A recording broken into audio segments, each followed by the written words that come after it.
इस इंटरव्यू में दो बात आपको ऐसी पता चलेंगी, अगर आप उसे अपने जीवन में लागू करेंगे तो आपका जीवन पुण्य से भर जाएगा, दुनिया बदल जाएगी, ना केवल आपकी, पूरा संसार बदल जाएगा। नमस्कार, मैं रोहित चौधरी, आप देख रहे हैं प्लस इंडिया। मेरे साथ इस वक्त कपिल शर्मा जी मौजूद हैं। कपिल शर्मा एनआईटी दिल्ली में असिस्टेंट प्रोफेसर हैं। इन्होंने पीएचडी करी हुई है एनवायरमेंटल स्टडी में। जी, स्वागत है आपका। रोहित जी, धन्यवाद मेरा साक्षात्कार करने के लिए। सर्वप्रथम मैं कहना चाहूँगा कि आज की जो दशा है, पर्यावरण एक ऐसा मुद्दा है कि जिसके ऊपर पूरा विश्व का फोकस है। पूरी दुनिया पर्यावरण संबंधी जितने भी मुद्दे हैं, चाहे वो ग्लोबल वार्मिंग का मुद्दा है, ओजोन लेयर डिप्लीशन का मुद्दा है, एसिड रेन का मुद्दा है, पूरी दुनिया जूझ रही है। और पर्यावरण की जो स्थिति हुई है, सिर्फ और सिर्फ मानव की जितनी भी अपनी इच्छाएं हैं, उनकी वजह से पर्यावरण की ये दूषित दशा हुई है। इसको सुधारने के लिए सबको एक प्लेटफॉर्म पर आकर एक साथ काम करना होगा। इसीलिए मैंने ये मुहिम शुरू की है और मैं जुड़ा हुआ हूँ। अच्छा, दर्शक इंतजार करें कि वो पहली चीज़ क्या है जिस वजह, जो काम करने के बाद आपका जो जीवन है वो पुण्य से भर गया, जिसके साथ आप जुड़ते हैं वो पुण्य कमाता चलता है।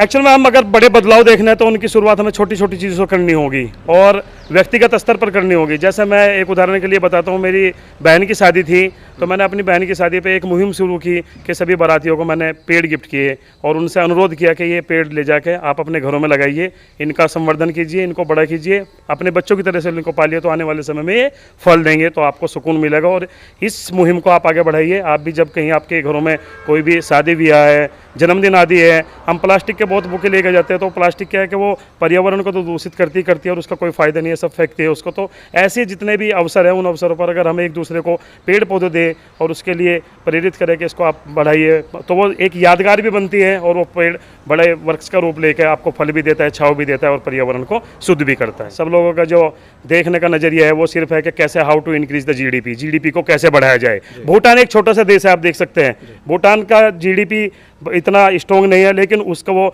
जीरो कार्बन इमिशंस है। तो उन ऐसे लोगों से प्रेरणा लेनी चाहिए। हमारे नॉर्थ ईस्ट के स्टेट है, वहाँ पे भी ऑर्गेनिक फार्मिंग इन सब के तहत काम शुरू हुआ है। तो ऐसी दिशाओं में बढ़ने की ज़रूरत है और ये एक आदमी नहीं कर सकता है। गवर्नमेंट ऑफ इंडिया की बहुत सी स्कीम्स हैं जो लॉन्च की गई है, पर मैं कहना चाहूँगा सबसे से मेरा अनुरोध है कि व्यक्तिगत स्तर पर इसको कोई कुछ नहीं कर सकता। सबको एक प्लेटफॉर्म पर साथ आना होगा, सबको मिलकर कार्य करना होगा, जब हम अपने आने वाली पीढ़ियों का भविष्य संरक्षित कर सकते हैं और उनको एक शुद्ध स्वच्छ वातावरण में सांस लेने का अधिकार दे सकते हैं। अच्छा, वो दूसरी चीज़ क्या है जो आप चाहते हैं कि सभी अपने जीवन में लागू करें तो उनका जीवन पुण्य से भर जाएगा?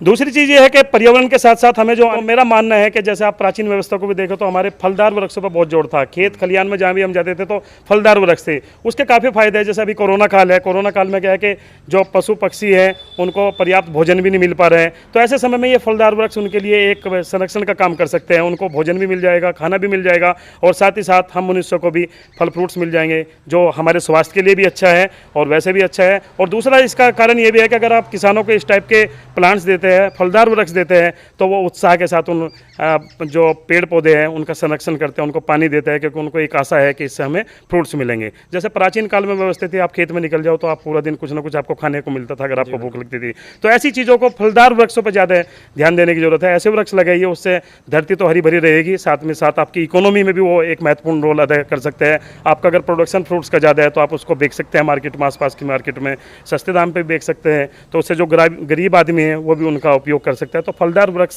स्पेशली जैसे आपका आंवला हो गया, आपका जामुन का पेड़ हो गया, अमरूद का पेड़ हो गया, अनार का पेड़ हो गया, जैसे भी भौगोलिक स्थिति उस क्षेत्र की है वहाँ के अनुसार उसकी मिट्टी की जांच करा के ऐसे पेड़ों का अगर लगाया जाए तो मुझे लगता है कि एक बड़ी मुहिम हो सकती है और देश में हम बड़े परिवर्तन की तरफ कदम रख सकते हैं। तो उदाहरण के लिए मैंने एक अभी जसोई जगह पड़ते हैं मुजफ्फरनगर जिले में, वहाँ पे एक स्कूल को अडॉप्ट किया है। एक मुहिम है, देश में एक संगठन, अच्छा संगठन है जो राष्ट्र के लिए समर्पित है, उन्होंने मुहिम शुरू की है और मथुरा में इस प्रकार के विद्यालयों को चलाकर उन्होंने कायाकल्प किया है। इसका नाम ही परियोजना का कायाकल्प है। तो ऐसे जिस विद्यालय से कोई विद्यार्थी पास हुआ है और वो बड़ी पोजीशन पर पहुंच गया, बड़े ओहदे पर पहुंच गया है, फिर वो अक्सर देखा गया है कि वो अपने गाँव वापसी नहीं आता है। तो मेरा सब लोगों से निवेदन है कि अगर आप जिस स्कूल में, प्राइमरी स्कूल में पढ़े हैं, क्योंकि प्राइमरी एजुकेशन का जो स्ट्रक्चर है वो बहुत स्ट्रॉन्ग होना चाहिए, क्योंकि वो आधार है शिक्षा का।